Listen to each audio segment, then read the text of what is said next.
thank you everybody for joining.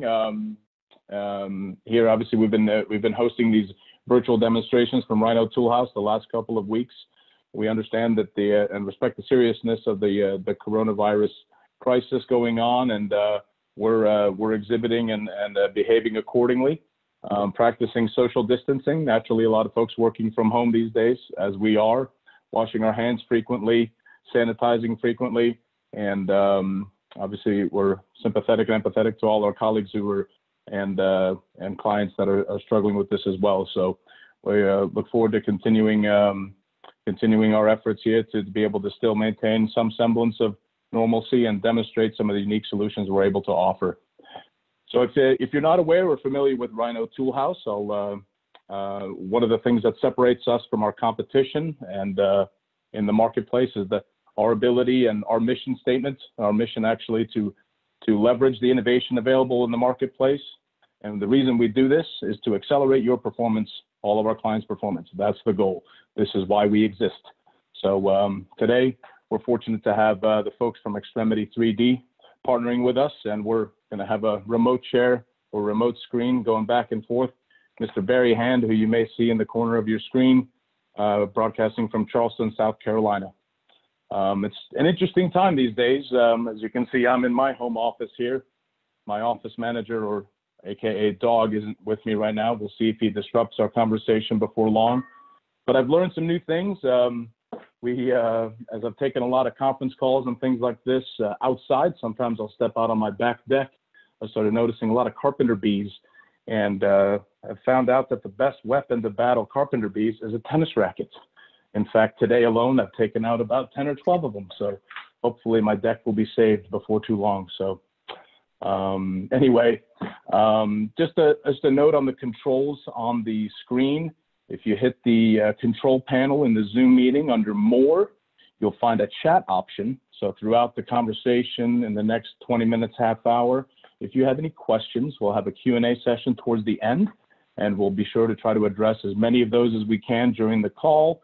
Anything that we don't have time to get to, we'll address afterwards and reach out and get in touch specifically on that. So without further ado, I'll pass the ball to Barry. If you want to grab the screen, okay, go ahead, and we'll take it from there. All right. Sorry about that. You got it, Barry? I got it. Thank you, Joachim, and hello, everyone from Charleston, South Carolina. So again, my name is Barry Hand. I'm the CEO of Extremiti3D, and we've been working with Joachim and the Rhino family for a couple of months now, so probably 6 months. And a little bit of background on us. I'm a mechanical engineer. Been in the product development and manufacturing world for over 30 years. We have a manufacturing facility here where we use 3D printing or additive manufacturing to create the products that we do. We also have the capability of other solutions as well, but additive manufacturing is our main one. We got started, the name Extremiti3D got started. We got started in the prosthetics world. We had a government contract where we were given the challenge of creating 3D printed prosthetic sockets for amputees. This is something we worked on for about 3 years. We were able to develop a definitive socket, which is strong enough to handle up to a 330-pound patient, up to 1 million cycles in normal use. This is actually a check socket. So it's a test socket that can be used for fitting the patient. And then one of the more relevant products that we came up with near the end of the cycle with the government was a flexible product. So this is a socket that goes inside the rigid socket. It's flexible, and it allows for more comfort and for other advantages that we won't go into.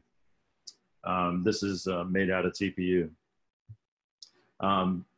So what we were able to do is we were able to pivot and take all of the skills and the material knowledge and the intellectual property that we developed working in that space, and now we're applying it to the manufacturing space. We also serve, we're continuing to serve the prosthetics world, but the manufacturing space is an area where we can really shine and use our products and our knowledge to help with the protection of tools, with the development of integration of one device into another, and using multiple materials to do that with, and making things using additive manufacturing in a way that can't be done the way you would normally do things with traditional fabrication methods. So that's us in a nutshell. Joachim? Yep. You want to let go of the screen real quick? Yep. I'll grab it. And so in summary, I guess to sort of kick things off a little bit, some of the benefits associated with Barry Hand's company and their ability to react quickly is quite valuable naturally because of the 3D printing capability. Some of the things we'll be talking about in a little bit, as many of our clients look to us for power tools and assembly tools, the ability to help protect your power tool investment. As many of you know, a lot of these power tools used out there are not inexpensive, as well as help protect your product, help protect the staff, and add functionality to be able to gain productivity and improve the ergonomics of your workplace. So some of the areas that we can address, we sort of have 5 core groups that we currently play in or believe to play in. One we refer to as in-system damage or ISD protection. Again, protection for tools, the integration of other technology or tech, if you will. Ergonomic solutions, including tool brace or suspension bales to support the weight of a power tool, as well as lift assist accessories. So the way the process typically works is a sales engineer, such as myself or one of the other 40 some odd sales engineers within the Rhino Toolhouse family, would work with our clients, typically on site, but in this case now maybe remotely, to understand the need or the challenge that you're going through. And what we can do, we would typically then collect CAD data on the parts, tools, or other devices that we're wanting to interface with, share that with Barry Hand and his team, and then develop the solution around that, have a WebEx, just kind of like we're having right now, and develop that solution and be able to come up with some suggestions on how to improve the process. So without ado, I guess I'll pass it back to Barry to show some examples of some of the things we've developed over the past 6 months, and as well pass the ball to Steven before long to show some of the things we've got up in New Berlin in Wisconsin. So. Thank you. Go ahead, Barry. All right. Great. So one of the first things I'd like to show you is the capability of doing protective covers for tools, and how flexible actually we are in our ability to create different designs for similar solutions, for different solutions for a similar tool. Initially, one of the very first products we worked on was a cover for a DeSuit or pistol grip tool.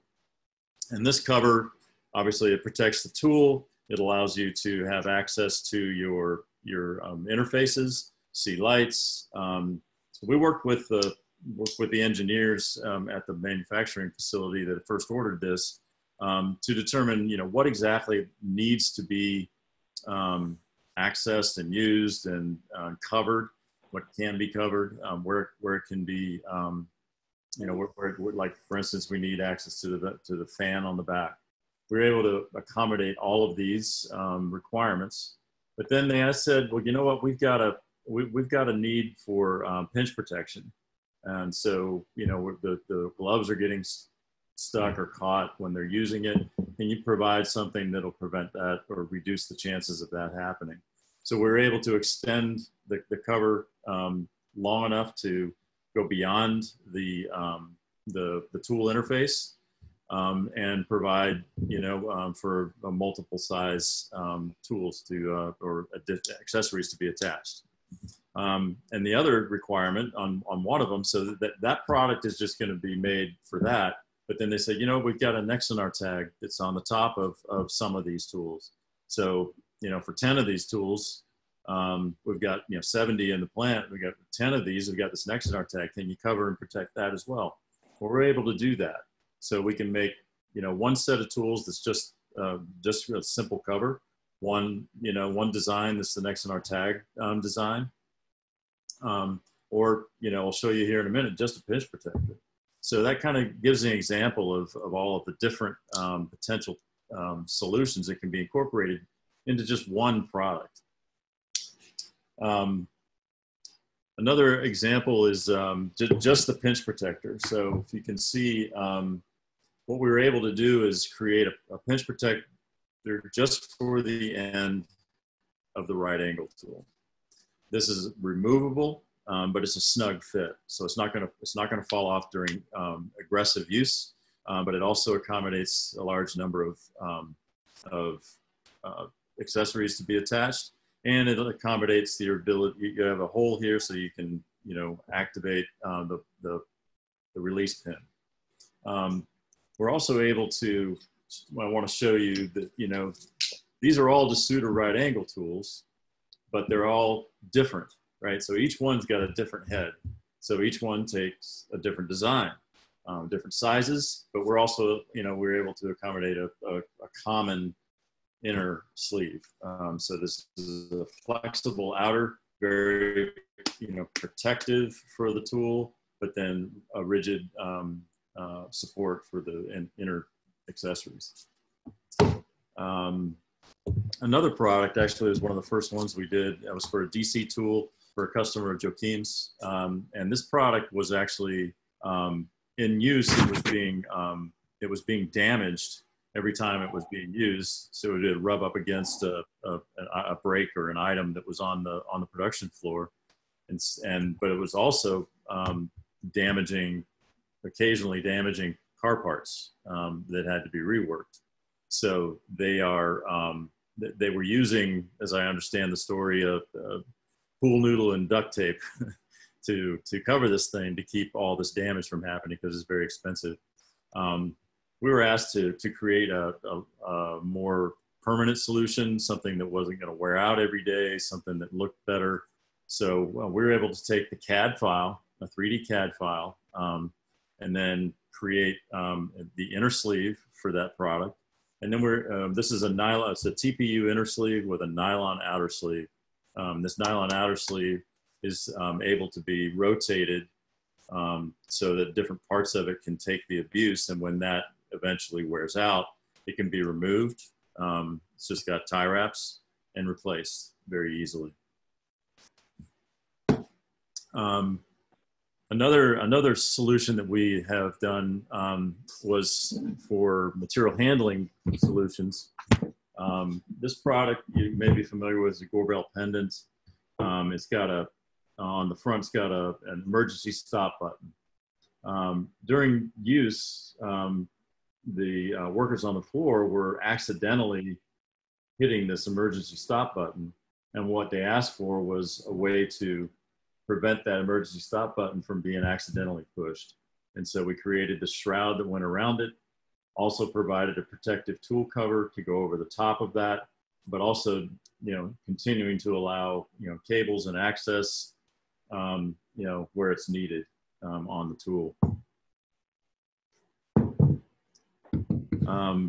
And I'd like to also mention that all of these projects, from the initial question to the design, was a matter of hours, not days, and maybe days, but not sorry about that, not weeks. Sorry about the background noise. And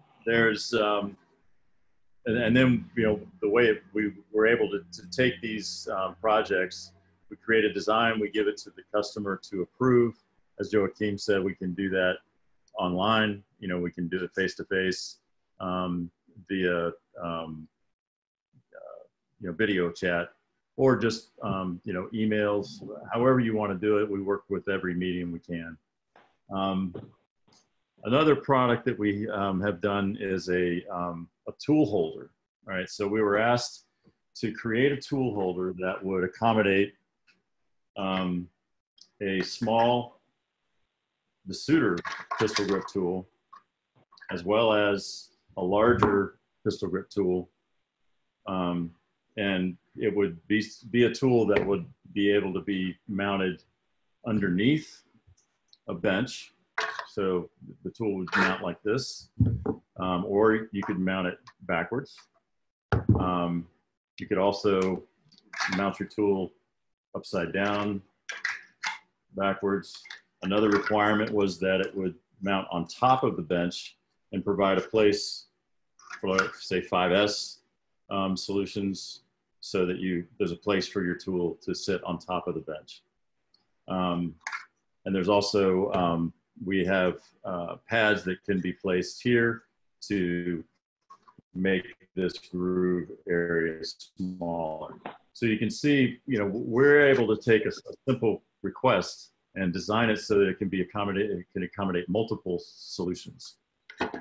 Now I think we're gonna pass the video to Steve Vogt, who's gonna show you a couple of our other unique solutions. All right, so this is a swivel bail. We were asked, the initial project was to create a swivel bail for a tool that was no longer, the swivel bails were no longer available. What you can see here, Steve's turning that inner sleeve. That inner sleeve has got a unique shape. We were able to place that swivel bail in just the right location on the tool. If you see me in the corner, we were able to place it kind of anywhere on this tool that you might want it. It doesn't have to go in just one special area. So if you've got different needs, we can accommodate where the swivel bail needs to be held. The inner sleeve is the unique piece. The bearing and the outer sleeve and the eye hook are common. So this is something we can turn around very quickly. The design and approval can literally take hours, and we could be able to turn this around and ship it in a matter of days for your unique solutions. And the last thing we'd like to show you is something we're really excited about. And it demonstrates our ability to integrate one product with another product. So we talked about being able to take a cover and cover a tool and then protect another tool that might be on that. But this is the ProGlove scanner, and we were asked if we could take that ProGlove scanner and attach it to an existing tool. So we were able to take the clip and integrate it into a slot for it. You can see there on the top of this tool. So that clip fits into the tool, and then the scanner pops in and out and is controlled by switches that we've added to the left side and the right side of the tool. The ProGlove solution typically only needs one on your glove, but if you have a left-handed or right-handed person, we've been able to address the need for that. So this is really exciting. Joachim, I think you may have some additional words about that, but this is something that we're really really excited about.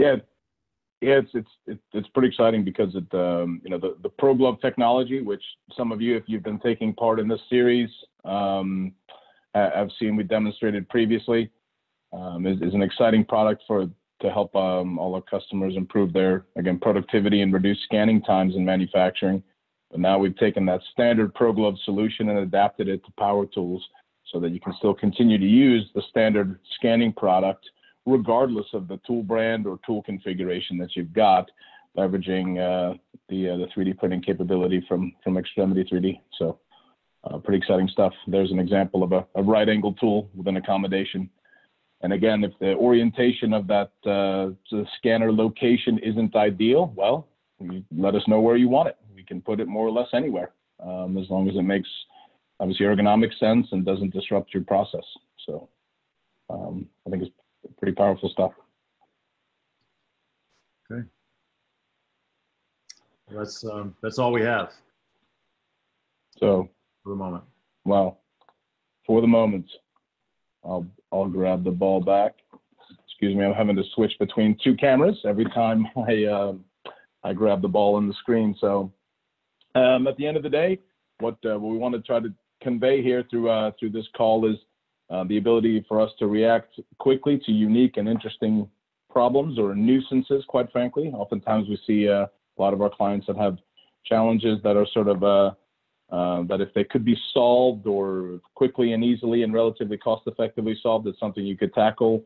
I find that some of the issues that we've been able to fix leveraging various resources are ones that aren't maybe typically taken care of, but sort of sit on the back burner, quite frankly. Something else to consider in these interesting times as we have a little bit of downtime, maybe can focus on continuous improvement. And I guess the takeaway being, we're here to react quickly to your needs, have the ability to leverage solid models and SolidWorks to be able to obviously take in your data, add and customize a solution around it, and convey that back to get a sort of proof of concept or design approval generated quickly, and also execute quickly, right? Because we're leveraging additive manufacturing. So I'd like to take, in a moment, I want to sort of open it up for some questions and answers, some of the ones from Stephen Volk. But first, maybe I wanted to give the ball back to Barry. If you want to show some of the things that you guys are printing at the moment. Obviously, I think you guys can see in the background some of what's going on. Yeah. I'll stop the share from my end, give it back to Barry, and see what you've got and something in these times of particular interest, right? Yeah, actually, very good. Thank you very much. In these days of the COVID crisis, you may know that there's a shortage of medical devices out there that are desperately needed. The 3D printing community is actually, we're stepping up in a way that we're uniquely suited to be able to do. We're able to design things, share designs, and then use kind of a distributed manufacturing process to send those designs to anybody that's got a 3D printer, and give them the knowledge and the support to be able to create these things that are needed. We're currently working on a mask.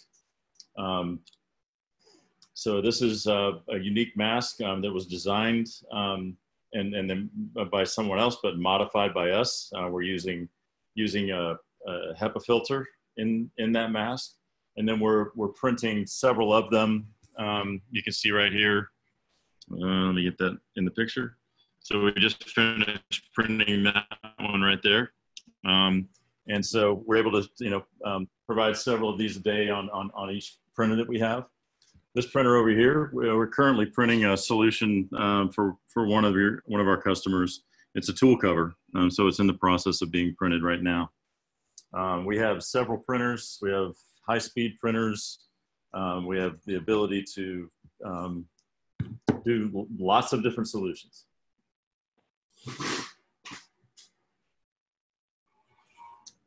Good stuff.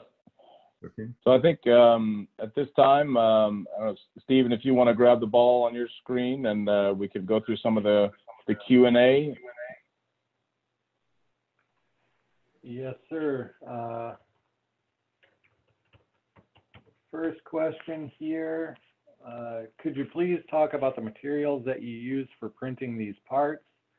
For instance, material used for tool holder versus swivel bale that may need more wear-resistant properties. It's a very good question. Thank you for that. So we have the ability to use many different materials: nylons, high-strength nylons, high-temperature nylons, ABS, PETG, PCTG, fiber-filled materials, TPUs, flexible materials. The list goes on and on. So they're traditional, mostly traditional. Everything is a thermoplastic, but it has various properties that you wouldn't imagine you could get out of 3D printing these days. One of our higher strength products is a carbon fiber filled material.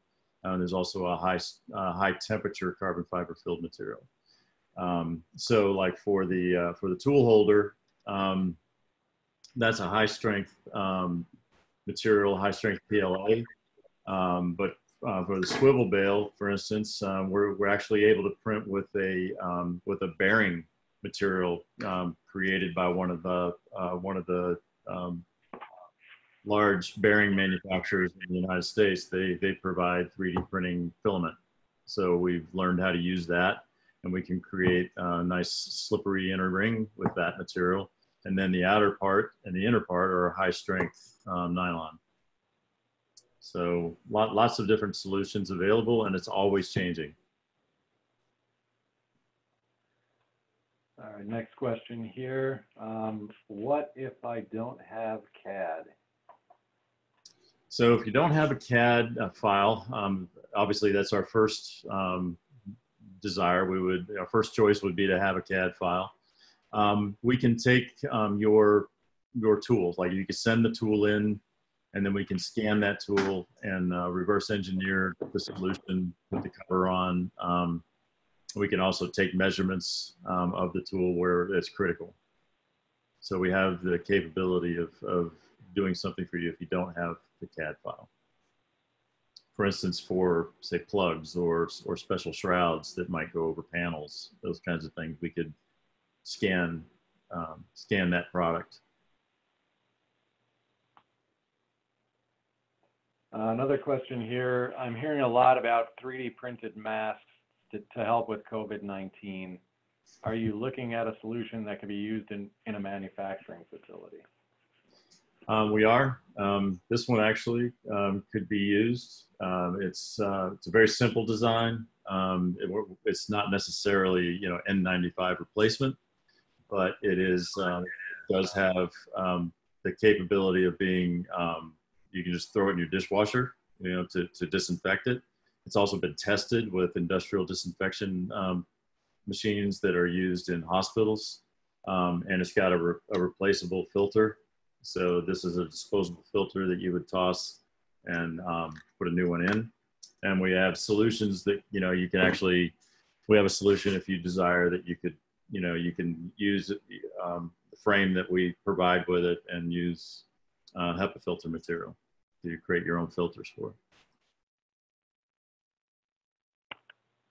Would you be able to print a part with an allowance for pneumatic line? In other words, make it leak proof?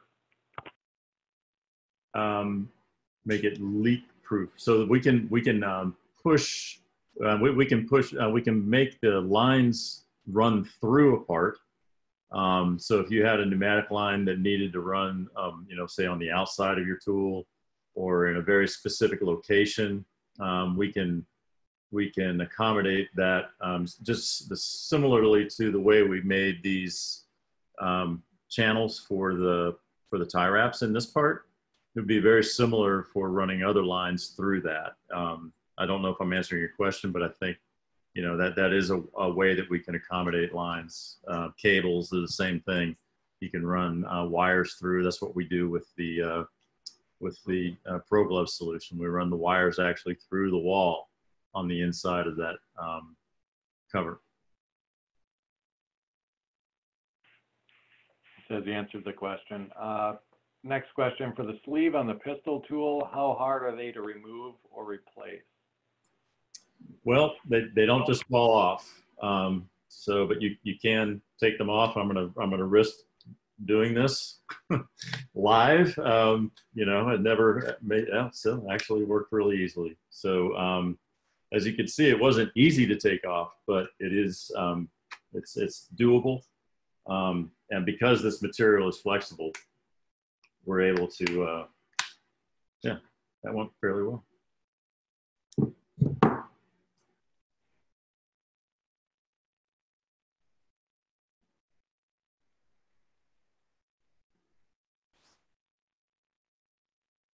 I can't hear you, Steve. Sorry, I think that's it. One more question.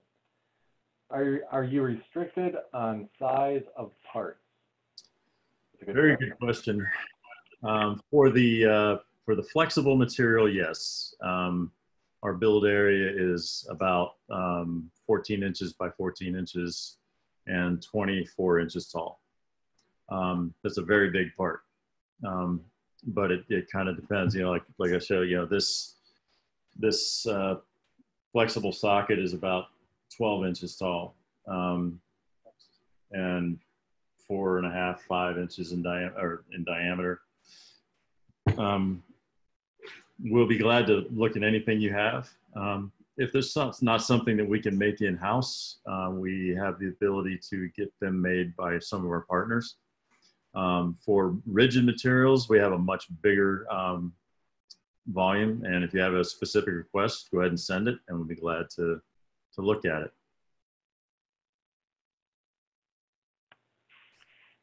Thanks, Barry. I think that's it for the questions. So Joachim, if you want to take over and. Yes, sir. Last word. Well, thank you all. Very much. Yes, sir. I appreciate it, Steve. Thank you, Barry. Good stuff. I guess in closing, any questions you have, please reach out to your local sales engineer, or you can access us through our website, rhinotoolhouse.com. Please be sure to make sure you join us on Monday, this coming Monday afternoon at 2 p.m. Eastern Time, 1 p.m. Central, when Matt Sparks will be presenting GD hoists from our new Berlin, Wisconsin location. We'll sign off from there. Look forward to chatting soon. Thank you all. Take care. Thank you.